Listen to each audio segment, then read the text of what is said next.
আসসালামু আলাইকুম সবাইকে। দেশ এবং দেশের বাইরে আপনারা যারা আছেন সবাইকে মাহে রমজানের শুভেচ্ছা।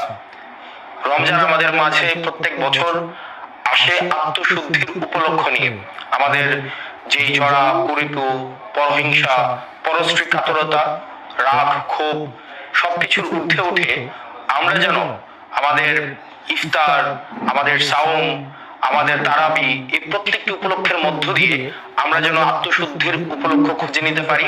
আল্লাহ আমাদের সেই তৌফিক দান করুক এবং সবাই যেন আমরা এই পরিশুদ্ধির মধ্য দিয়ে আমরা যেতে পারি এবং আমরা তাকওয়া অর্জন করতে পারি।